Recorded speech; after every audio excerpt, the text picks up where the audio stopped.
In case you haven't heard, there is a major threat to our democracy. It turns out that, according to reputable polling, the majority of Americans intend to vote for Republicans in the coming elections. And this constitutes a major threat to our democracy. It very well might destroy our democracy, according to the former Republican turned liberal columnist Max Boot. Mr. Boot announced that a recent Gallup poll indicating a major shift among the voting public from Democrat to Republican constitutes, quote, an ominous sign for the future of U.S. democracy. Gallup found that this swing from Democrat to Republican is, quote, the biggest swing in Gallup's 30 years of tracking. So you see, the people don't like our current rulers, and they want to go to the ballot box and vote them out. And this is a major threat to our democracy, according to the liberals and the court jesters of the ruling class on the right. They keep using that word democracy. I do not think it means what they think it means. I'm Michael Knowles. This is The Michael Knowles Show.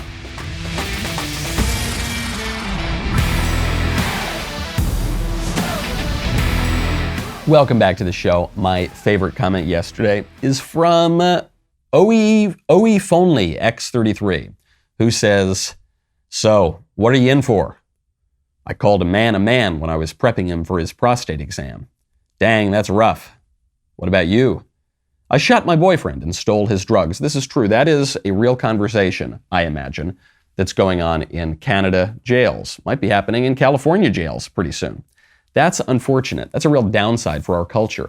Now, when you want an upside, I would strongly recommend you check out Get Upside. Are you spending too much money on gas right now? I know you are. If you live in America, you are spending too much money on gas. Well, I've got a little relief for you. That would be Get Upside. Get Upside. It's a free app. You go in, you download the free app, and then you get 25 cents per gallon cash back every time you fill up your tank. Well, that's not quite true.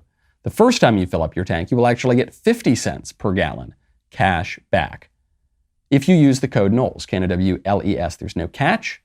There's only cash back.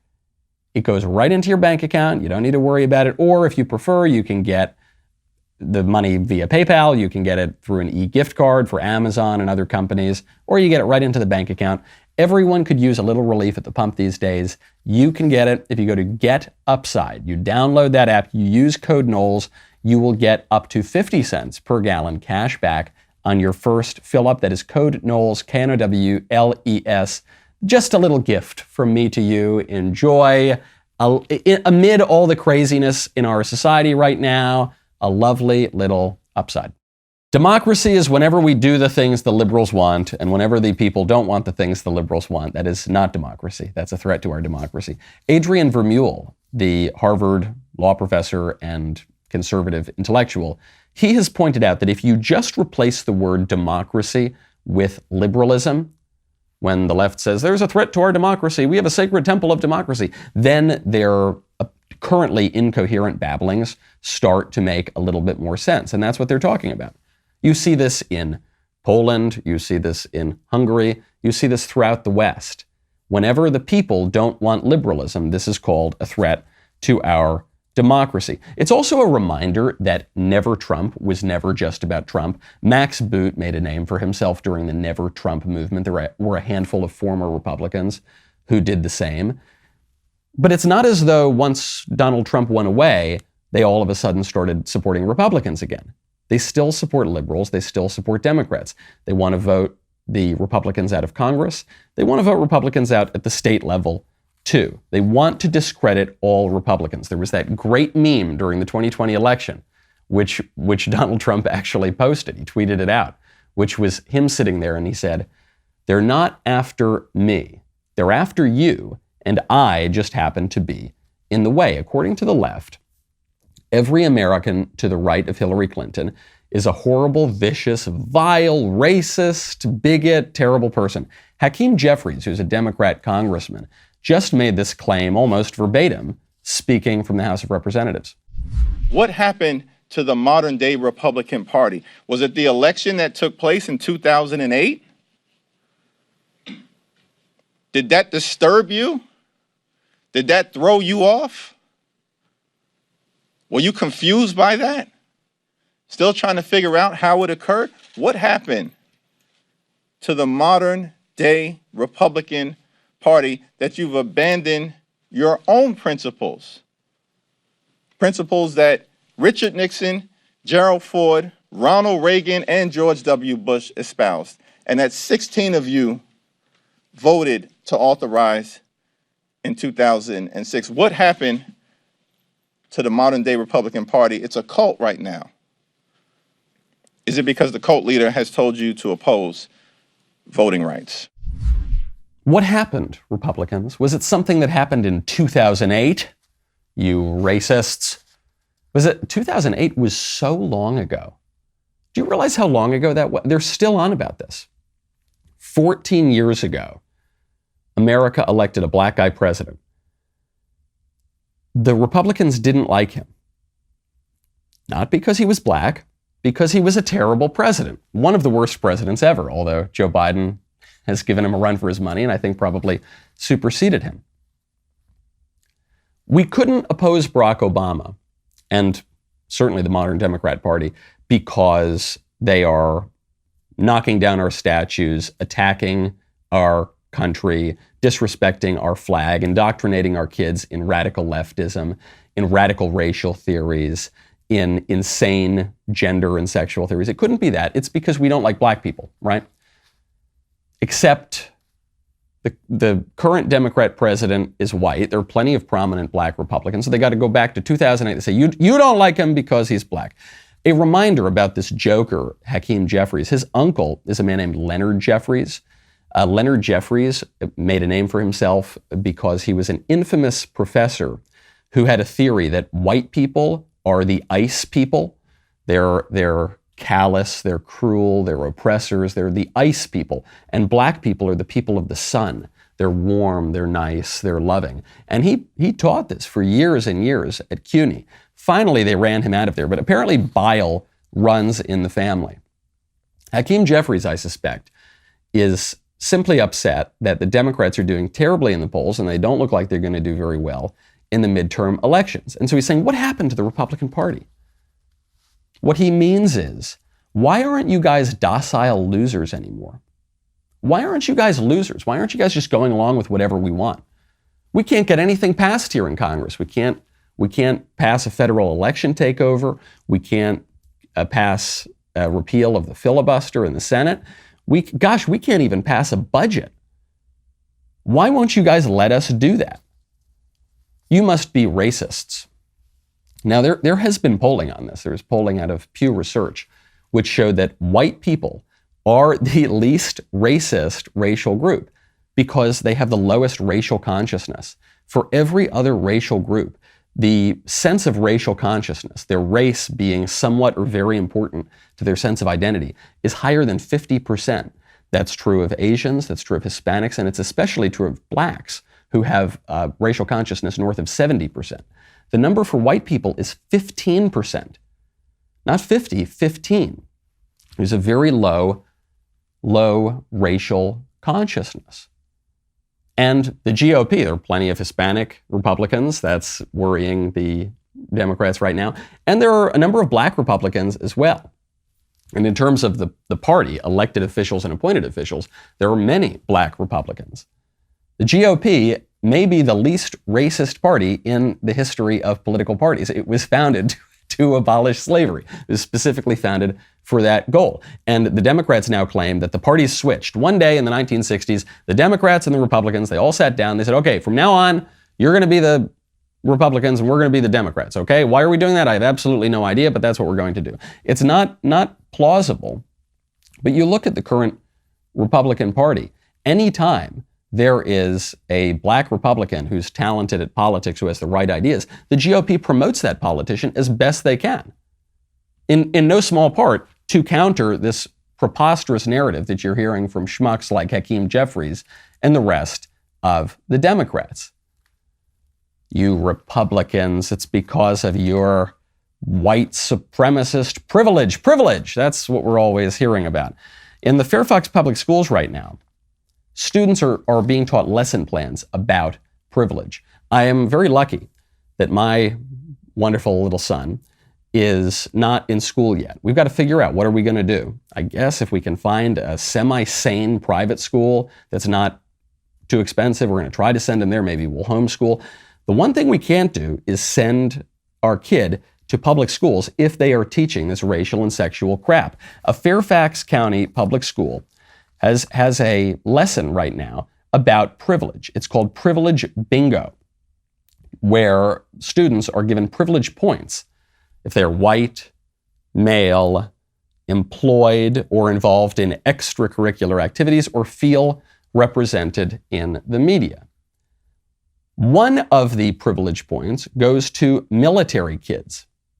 So if your dad is in the Army, you are said to be privileged. If your dad goes and deploys to some godforsaken, war-torn backwater and very possibly could be killed by terrorists fighting for our freedom, you are privileged. That if you have to sacrifice seeing your father or your mother for long periods of time, and possibly you could become an orphan, that makes you privileged. Of course, this privilege bingo is the opposite of reality. Do you know how I know that white people and men are not privileged by our society? They have to play the stupid privilege bingo and they get called out and humiliated in front of their classmates. And you could never do this for any other sexual or racial group. And you certainly shouldn't do this for a child whose parents are serving the country, and because of their service, the child could wind up an orphan. That's the clearest example of how extreme this has gotten, but it's true on every other alleged privileged group as well. It's simple, folks. It's simple and it's clean. And when you want to clean things very simply, I would recommend you check out Naturally It's Clean. I love Naturally It's Clean. I love it because the company is a good company that shares our values, that defends the American way of life, that focuses on personal responsibility, environmental responsibility. They're really good guys. But frankly, I would use Naturally It's Clean even if it were produced in, Russia or China, or if it were made by the Taliban, or if I would use the company, even if it were radical leftists running it, because it's that good. They use plant-based enzymes so that when you're cleaning, you're not just pushing the muck around, you're actually breaking down all that muck and gross stuff sitting around your carpets and around your floors and around your tabletops. I gave it the Sweet Little Elisa test. Okay, Sweet Little Elisa is a real stickler about her cleaning products. She was very skeptical. I bring it back. She looks at the ingredients. She looks at how it's going to work, and she loves it. She loves it. I love it too. I would recommend starting with the Daily Wire 4-pack of essentials, which include 4 great products. You go to naturallyitsclean.com/Michael, Michael. Use promo code Michael to get 15% off your order. Cleaning products are expensive. If you keep a clean home, you will go through them fast. We encourage our listeners to not only keep a clean home, but to support these wonderful companies like Naturally It's Clean while you do it, because they support your conservative values. Head on over, naturallyitsclean.com/Michael. You will be blown away. Speaking of what's going on abroad, great news out of the United Kingdom. Boris Johnson, Prime Minister over there in the UK, has just announced that there will no longer be mandatory face masks and COVID passports at large events in the United Kingdom. This is really good news because the UK, and Johnson in particular, have gone back and forth and back and forth. At the early part of COVID, Bojo was going out, shaking hands, kissing people. He was ignoring all of the stupid rules. Then he got COVID and he got spooked about it. And he went completely in the other direction and locked down, and he's kept this whole thing going. Well, now he's gone back into the direction of reason, and he's saying, look, we can't live like this forever. We can't live suspending the normal rules of society forever and ever and ever, especially now where the dominant strain of COVID is Omicron. It's not particularly dangerous compared to other viruses. It doesn't seem like there's very much we can do to stop it from spreading. It's just going everywhere. It's extremely transmissible, and the vaccines don't appear to do a very good job preventing infections. So we're just going to open up. The government is no longer advising people to work from home. The compulsory face masks are going to be scrapped in the classroom starting Thursday. COVID-19 passes will not be needed to gain entry to large events. Quote, "We will trust the judgment of the British people and no longer criminalize anyone who chooses not to wear one." Better late than never. Better late than never. And what do I care what's going on in the United Kingdom? Not very much in terms of their country. They can run their own country.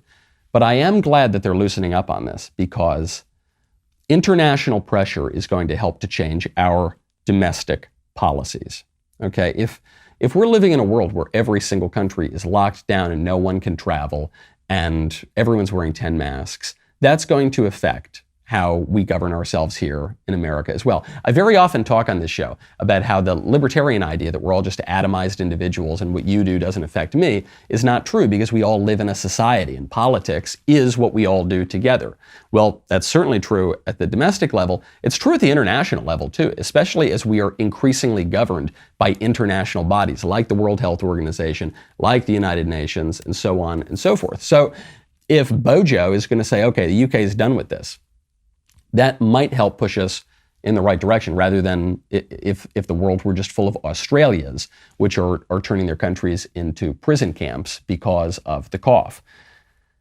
Every Republican in office right now needs to use whatever political power they have to pressure our government to do the same, to get rid of the masks, to get rid of the mandatory vaccines. Fortunately, we got this great ruling from the Supreme Court where the employers are no longer required by the government to enforce these mask mandates. That's good. Now we all need to push back. Not just us in the culture, but the elected Republican politicians. If you are an elected Republican and you are not using your platform and your power right now to stop this, you are dead to me. Okay? I'm done with it. I'm just completely. I understand that members of Congress can't do very much. I understand that members of the United States Senate even can't do very much. Governors actually can do quite a lot. Mayors can do quite a lot. We need a concerted effort. We need collective action here because individuals just choosing whether or not to wear the masks, that's not going to cut it. We all need to come together. The UK is doing it. Some other countries are doing it. The United States needs to do it as well. Now, speaking of public health, a Protestant pastor got in a whole lot of trouble a few days ago. His name is Mike Todd. I don't know anything about Mike Todd. I don't know anything really about his theology or his liturgy. He got in trouble because he spit on his hand and rubbed it on a member of his congregation's face. He trended. We were told he's an idiot. This is crazy. This is spooky. He should be locked away. Here is what Mike Todd said and did. He's changing something and you don't see it clearly yet, but you hear.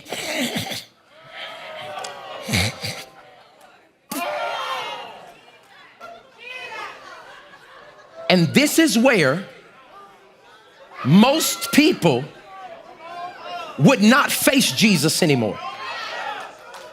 What most people would do is turn away.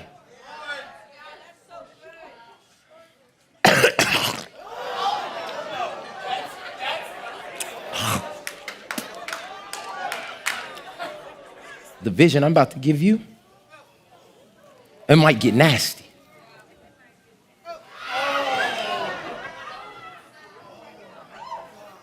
All right, the cough was probably unnecessary. I will admit that was a little bit gross. But the idea of a pastor rubbing saliva on a member of the congregation's face is actually not that weird when you look at the Christian tradition. Actually, in the traditional rite of baptism that has existed in the Catholic Church for many, many centuries, the priest has a little saliva on his thumb and rubs it on the nostrils and the ears of the baby being baptized. Christ uses saliva to spit in the dirt and then rub it on a man's face in the Gospels. It's not that weird if you are familiar with Christianity. This guy, Mike Todd, I suspect I wouldn't agree very much with his take on theology and liturgy, but I don't really get what the big deal is. I guess the big deal is that we are now living in a different religion. We're living under the cult of public health, where we're not even, forget about coughing in public, forget about touching someone, especially with saliva. We're not even allowed to breathe in the same room. We have to put masks on. We have to look at one another as walking bags of germs that are ready to kill us rather than as our brothers in Christ, as our fellow human beings.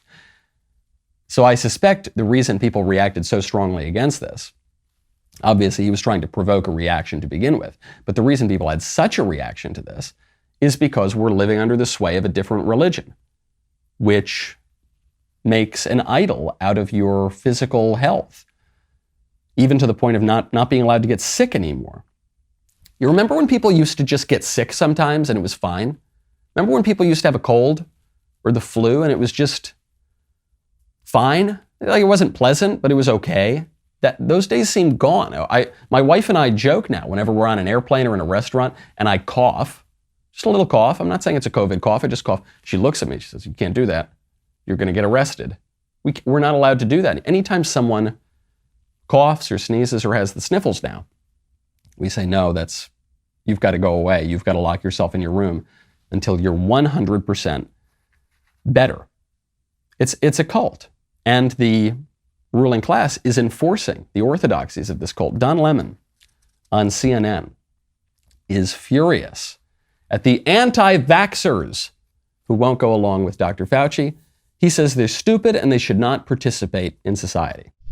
We need to stop listening to the people, and they should not be part of polite society, so to speak. I can't do my own research better than experts who have devoted their lives to medical and scientific research. When I tell people, I said, they'll say, "Well, I've been doing my own research, and last week I was in Miami." I said, "How did you get to Miami?" "I flew." That's science.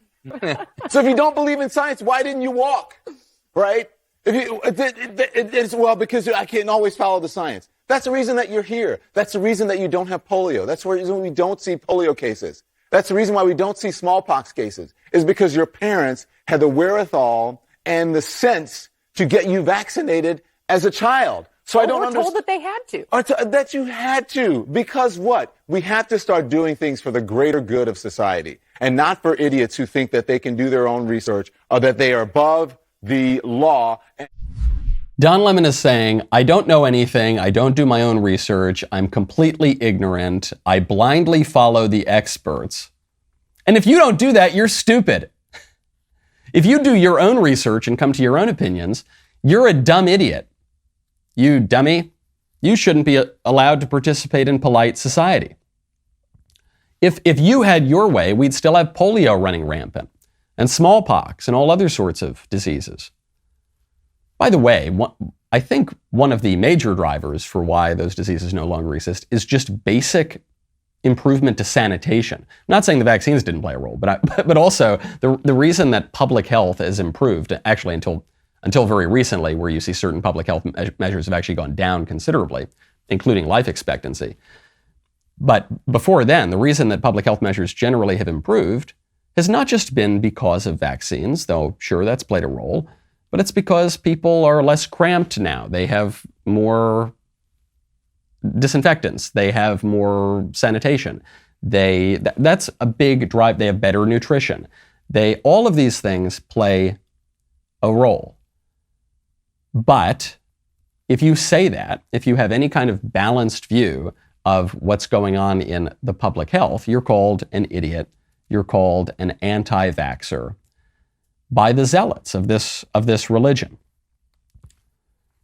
If you say, "I've done my own research and I have some questions about Dr. Fauci, who lied to us about the masks, who lied to us about the efficacy of certain vaccines, who lied to us about the origin of the coronavirus, who lied, got everything wrong, and often was intentionally deceitful about it." If you say, "Hey, the guy with this terrible record of predictions, maybe he's not right about the thing he's predicting right now," you are called an idiot. It reminds me of a line from Euripides: "Talk sense to a fool, and he will call you foolish." Euripides wrote that in an old book called the Bacchae. If you want to read old books with our friend Ben Shapiro, you can tune into the Third Thursday Book Club.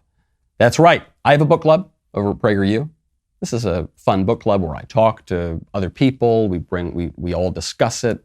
We sit down. We fly all over the country to sit down with these experts. With Ben, he's just talking.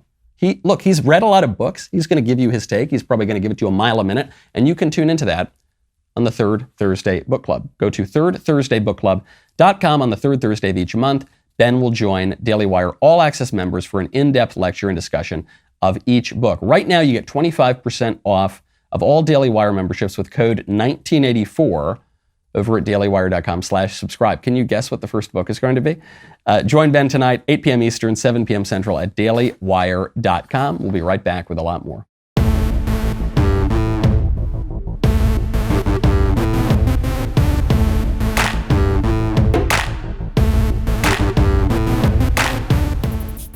Great news from corporate America. When was the last time any of us said that? I don't know. I can't remember. Starbucks announced in a memo this week that it is not going to be enforcing a vaccine mandate on its employees.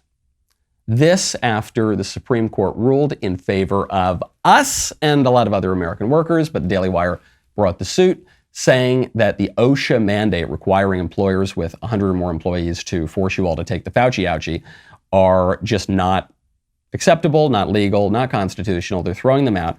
And so what Starbucks Chief Operating Officer John Culver said is, quote, "We respect the court's ruling and will comply."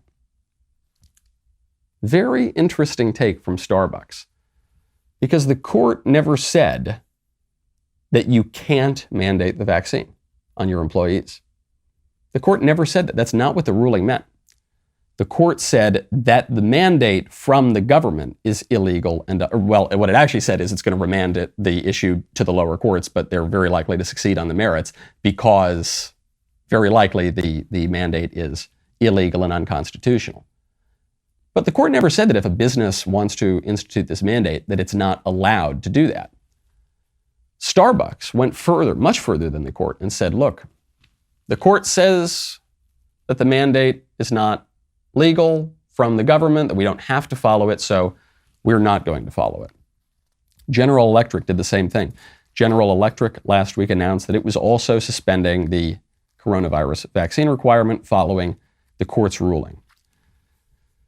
The reason I mention this at all, one is good on Starbucks. The libs were trying to make boycott Starbucks trend. None of them are going to boycott Starbucks. They're all going to get their maple, pumpkin, triple frappuccino with the peppermint ribbons. They're never going to stop. They're addicted. They've been addicted since they were 12. Everyone's going to keep going to Starbucks. So good on them. Good on the company for doing that. Good on General Electric for doing that. But the reason I bring up this story has nothing to do with those individual companies. The reason I bring it up is because this is a great example of culture being downstream of politics. You know, for at least a decade now, conservatives have become fond of saying that politics is downstream of culture. So what you do in the government, what you do when you pass laws, none of that matters. What really matters is the movies that we make. What really matters is the music that we listen to. We've got to just, in the private sphere, change the culture, and then the politics will follow. Sure, the culture has a great effect on our government and the policies that we live under. But the opposite is true as well. The opposite is true as well. When the Supreme Court issues a ruling, that will change the culture. Certainly happened in a number of cases throughout the court's history. And you're seeing it happen here now. The legal precedent that the Supreme Court is establishing is being taken much further than the court would have it by these companies. This is great news and a reminder to conservatives that we need to wield the political power in a just way, in a right way, that the people give us on the happy occasions that they give it to us. Now, speaking of liberal institutions, I made a mistake. Okay, I did something that I never should have done. I never would have expected to have done. I don't know what I was thinking. I trusted NPR. Well, I don't know. I don't know why I trusted NPR. I didn't, but I reported yesterday on a story that NPR reported on. The story was that the Chief Justice of the Supreme Court asked the other justices to wear masks Gorsuch would not go along with this, and Sonia Sotomayor was boycotting the court's joint sessions where all the justices are getting together and speaking with one another. She was boycotting them and she was piping in on Skype. This is apparently completely fake. According to the Supreme Court, that never happened. Chief Justice Roberts did not ask them all to wear the masks, and Sonia Sotomayor did not boycott because of Neil Gorsuch. According to a joint statement that the two judges, Gorsuch and Sonia Sotomayor, issued, quote, reporting that Justice Sotomayor asked Justice Gorsuch to wear a mask surprised us. It is false. While we may sometimes disagree about the law, we are warm colleagues and friends. I remember I had the privilege of meeting Scalia when I was a student, and we asked him about some of the rumors we heard about the court, and he said, don't believe any reporting on the internal workings of the court. No one is allowed to report on that. So if you're hearing anything, it's from someone who is breaking the promise that they made, a clerk or a staff member, breaking the promise that they made not to go to the press, and so they're not trustworthy people, and so you can't believe it either way. This could be some PR damage control. This could be the Chief Justice sitting down the two justices and saying, look, we need a united front, issue this joint statement. But then you have to ask yourself, okay, who do I trust more? The Supreme Court of the United States, both the conservatives and the liberals on it agreeing on this thing, or NPR, or the establishment media? Not saying I trust either of them in particular, but if I had to choose, I would probably choose the Supreme Court over NPR, which is another reminder that our corporate press is no different than Soviet Pravda. It's just propaganda for the ruling class. They just run lies, and they run lies that are conducive to the functioning of the liberal establishment that runs our country. So why are they doing it? Why did this story come out? Assuming that the court is right and the NPR reporting was wrong, why are they doing this now? I suspect that the establishment media and the liberal ruling class generally have a political goal in mind. I think they are trying to sow division on the court more than already exists, because there is a very serious case coming down the pike. This case is the Dobbs case. This is why I'm in Washington, D.C. right now. You may have noticed that my set has changed. I'm not in Nashville.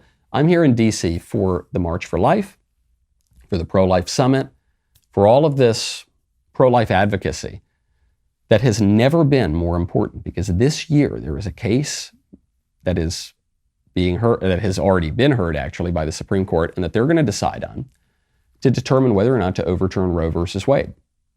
The ruling class does not like that very much. And so I suspect they're trying to sow division on the court. The takeaway here actually has nothing to do with life or any particular court decision. It's that the corporate press act in unison. You'll notice they'll change their talking points. We heard for so long the vaccines are super duper effective. They do stop infection. They do stop transmission.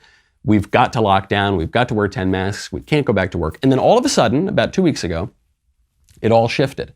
Well, Omicron might be here forever. Well, we might not be able to avoid it. Well, we can't stay locked down indefinitely. Well, maybe we should only quarantine 5 days. And it all turned on a dime. That's the way they function, because they're not speaking truth to power. They are a bullhorn for the powerful.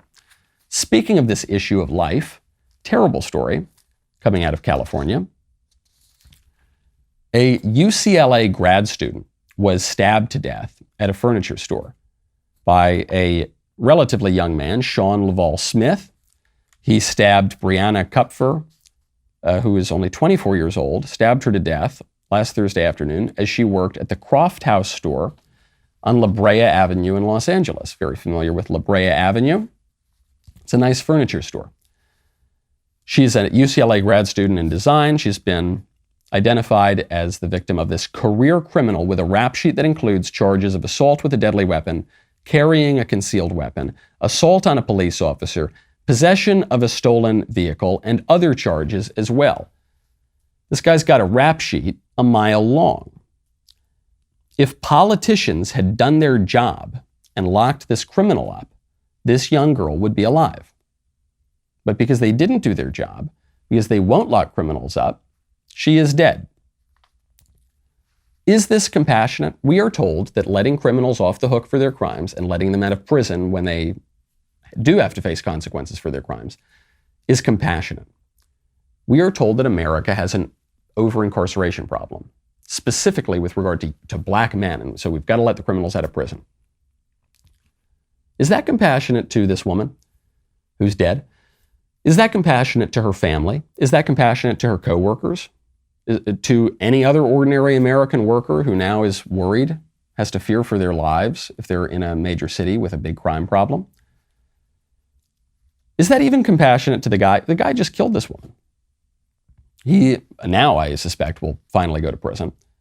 He's done a terrible thing that has really destroyed his life. Is that compassionate? No, I don't think so. Had he been thrown in the can for any of his other crimes, maybe he would have reformed. But now he's not going to have that opportunity before he killed someone. The Dems are pushing this stuff, but the Republicans are going along with it. Donald Trump is one of the most conservative Republicans to come along in my lifetime. And Donald Trump pushed the jailbreak bill. Donald Trump pushed the First Step Act to let criminals out of prison. It was one of the biggest disagreements I ever had with the Trump administration. Why are you doing that? This issue of crime is one of the clearest areas of divergence between the American people and both major parties. The American people want criminals locked up. They don't want crime on their streets. Democrats do want crime on the streets, and Republicans all too often go along with it. It's crime and immigration. Those are the two big issues where the people, vast majority of the people, think one thing, and both major parties think something completely different. The Democrats want to let these criminals out of prison, with one exception. They want to let everybody out of prison. There's one person they want to put into prison. Do you know who that is? Donald Trump. It would be Donald Trump. Senate Democrats are now reportedly trying to lock up Donald Trump. Why? I don't know. I can't possibly tell you. According to The Hill, given the weight of public evidence, Democrat lawmakers want Trump believe that Trump committed federal crimes and want him locked up for it. Quote, but Senate Democrats also warn that Attorney General Merrick Garland needs to proceed cautiously. Any prosecution that fails to convict Trump risks becoming a disaster and could vindicate Trump, just as the inconclusive report by former special counsel Robert Mueller's team. These people are shameless. The inconclusive report.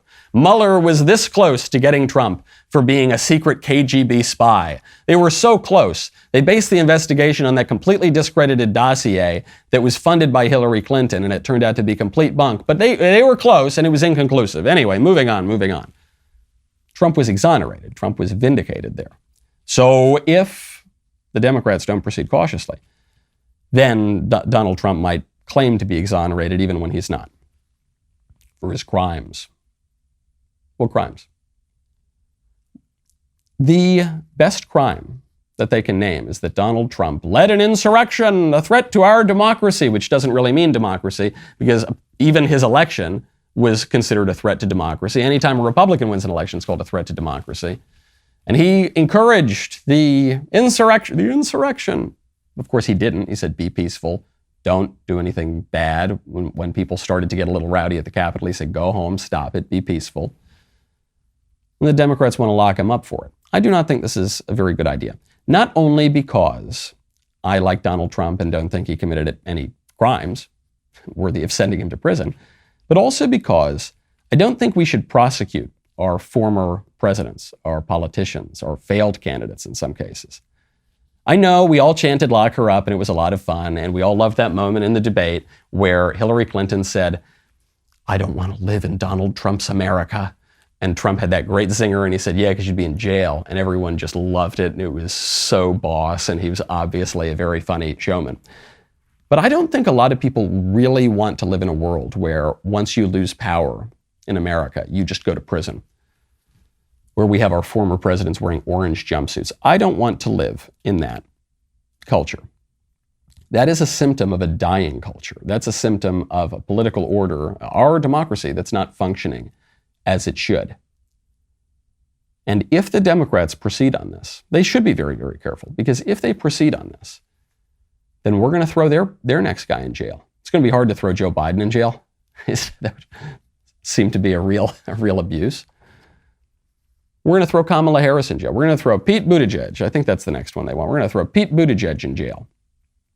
We're going to do it. It's going to become just like impeachment. Now we just always impeach the president. This is just what we do. People claim that this started with Bill Clinton. To some degree, that might be fair. I think it goes back much further. It goes back to the Democrats ousting Richard Nixon, at least. It goes back to that. It's unfortunate because Senator Cruz, who I was just speaking with last night, Senator Cruz pointed out that the Republicans, if they retake the House, as it looks increasingly likely that they will, they very well might impeach Joe Biden. Why? I don't really think Joe Biden's committed an impeachable offense. Maybe, maybe not. I guess there's an argument to be made, but I don't think that we should just impeach every president. That's not what our framers and founders intended. But if the Democrats are going to do it, we can't unilaterally disarm. Same thing goes here. And this is much more significant than mere impeachment. They impeached Donald Trump twice. No one really remembered it. No one cared. It didn't really matter. If we're locking these people up, if you start this, Democrats, we're going to have to play that game too. And right now, if Joe Biden went to prison, I do not think there would be many tears in America. There would be some tears of joy, but I don't think there would be many tears because people think he's doing a terrible job. Don't take my word for it. Look at the polling. There's a new poll out that shows that 40% of voters approve of Joe Biden's job performance. That's according to Politico and Morning Consult. That is a record low for the survey. 56% of respondents disapprove of Joe Biden's job performance. Biden faces a 59% disapproval among independents, the group that he's got a sway over to his side. They were the ones, depending on your views of the 2020 election, they played an important role in Joe Biden ending up in the White House. It's not just one poll. I mean, you've heard these bad poll numbers again and again and again. Real Clear Politics has a polling average. They look at all the polls and they compile them together. For the first time, Joe Biden's average approval rating is below 41%. He's now at just 40.9%, according to the RCP average. Biden's average disapproval rating is well over 50%. It's 53.3%, which means he's over 12 points underwater. I think this is more about the media than Joe Biden. I don't want to let Biden off the hook. He's doing a terrible job. He's probably the worst president in American history. But I think it's more about the media. Joe Biden doesn't believe anything. I mentioned this yesterday with regard to Kamala Harris. It's certainly true of Joe Biden, too. He doesn't believe anything. He wakes up in the morning, he licks his index finger, he puts it up in the air, and he tries to figure out which way the wind is blowing. When he thought it was helpful to his career to style himself a moderate, he did. When he felt that it was conducive to his career to become a leftist, he did. He just moves wherever the winds are. And the winds that were being fanned by the establishment media, by big tech, by the whole ruling class, were moving in the leftist direction. So he ran as a leftist candidate and made a lot of leftist promises, and now he can't get anything done that he wants to do. And the media, even beyond the ideology of it all, the media said, if you elect Joe Biden, he's going to stop coronavirus. If you elect Joe Biden, we're going to go back to normal. We're going to be rich. The economy is going to be great. We're going to have all of our rights. Everything's going to be hunky-dory. And then that didn't happen. And now people are upset. The left couldn't manage expectations, and now people are very upset. Joe Scarborough, who I actually ran into at a restaurant last night in Washington, D.C. It's a very strange town. You just run into all of these people, and they all live here, and they all know one another. And Joe Scarborough, who's a former Republican congressman turned liberal Democrat type on MSNBC, he is giving advice to the Democrats. He's saying, stop running as these radical leftists. You've got to run in a more moderate way. The Democrats have 50 senators. The Republicans have 50 senators. One of the great mysteries, and I want Lemire to talk about this in a second, one of the great mysteries for historians are going to look back and say, how is it that this guy ran against a dozen or so progressives? Yeah. He was the only moderate. He ran as a moderate. He won as a moderate. Every single progressive got rejected. Those debates were crazy. They were talking about re-implementing busing. They were so far left. They wanted to give health care to illegal immigrants. It was so, come across the border, we'll give you health care. It was so wildly out of the mainstream of where about 80% of Americans are. Biden ran as a moderate. Biden won as a moderate. Biden decided, and his people around him, I guess, decided that he was going to govern as a leftist. It has failed miserably. Joe Scarborough is basically right here, but he doesn't understand why he's right. He doesn't understand why Joe Biden is doing all of this. He seems befuddled. That's why he's yelling. Joe Biden is a moderate. Even today, Joe Biden is a moderate. He's a moderate in his party. Joe Biden is always a moderate in his party. When his party is much more conservative, then he's a moderate in that party. When the party is extremely radical and pushing socialism and pushing transgenderism and pushing radical racial theories and all these things, then he's a moderate in that party too. He's not the most extreme leftist politician. It just so happens that the left has moved the Overton window, the left has moved their own party so far over that to be a moderate there is to be extremely leftist by the standards of just a few years ago. So the establishment liberals like Joe Scarborough, they realize, gosh, this isn't working. What are we going to, how did this happen? It happened because liberalism is not stable. It just keeps moving. It just keeps moving toward the left. It hates tradition. It tears down statues. It says everything that came before us was wrong and evil and unjust, and we've got to remake the world anew using only our own unfettered reason. And so it just keeps moving, and it can't stop itself. Now there is a reaction against that. You want to talk about radicalism up at America's hat, Canada. Canada has taken the COVID lockdowns very, very seriously. They're running a video right now. It's gone viral around the internet, of a woman interviewing children about the unvaccinated and what the unvaccinated should have happen to them. And the children say, cast them out of society. Vaccin, vous autres? Oui, tous les deux, on a une seule dose. Ah oui, puis est-ce que vous êtes Are d'accord, you vous autres, vaccinated? avec la vaccination Says, yes, we're both obligatoire? vaccinated. Oui? Ah oui, hein? Are you in favor of a mandatory vaccine? Yes. Yeah. Oui. Puis qu'est-ce qu'on devrait faire avec les gens qui veulent It looks pas like se I faire drilled vacciner? him. She says, yeah, you do drill them. Appeler la police. Oui. What should happen to the unvaccinated? S'ils ont pas What should leur happen when you vaccin, encounter ça peut them? mettre The beaucoup kid de says we should call the personnes en police. danger. Fait que comme le gouvernement If you don't have the vaccine, il faut leur we're going to call the couper cops on you. petite chose à petite jusqu'à temps qu'ils se tannent puis qu'ils se fassent vacciner. En tout cas, on a And des you've futurs just got politiciens to à côté de nous. coerce them and bully them and push them and push them and push them little by little until they get vaccinated. Insane, callous, and really ugly. Obviously, what they're doing to children is really ugly. I think parents are looking at that. Not the most rock-ribbed right-wingers necessarily, but parents generally are looking at that and saying, look, whatever political agenda and ideology is doing this to kids in this country, indoctrinating them in this crazy way, I'm out. That's what you saw happen in Virginia with Glenn Youngkin. That's what you're seeing in a lot of districts around America. It's a revolt of the sane, normal people against the ruling class, which is why Americans are shifting so rapidly toward the Republican Party, which is why the Democrats are bewailing the grave threat to democracy. I'm Michael Knowles. This is The Michael Knowles Show. We'll see you tomorrow.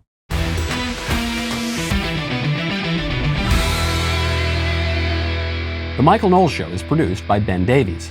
Executive producer, Jeremy Boring. Our technical director is Austin Stevens. Supervising producer, Mathis Glover. Production manager, Pavel Vidovsky. Editor and associate producer, Danny D'Amico. Associate producer, Justine Turley. Audio mixer, Mike Coromina. And hair and makeup by Cherokee Hart. The Michael Knowles Show is a Daily Wire production. Copyright Daily Wire 2022. John Bickley here, Daily Wire Editor-in-Chief. Wake up every morning with our new show, Morning Wire.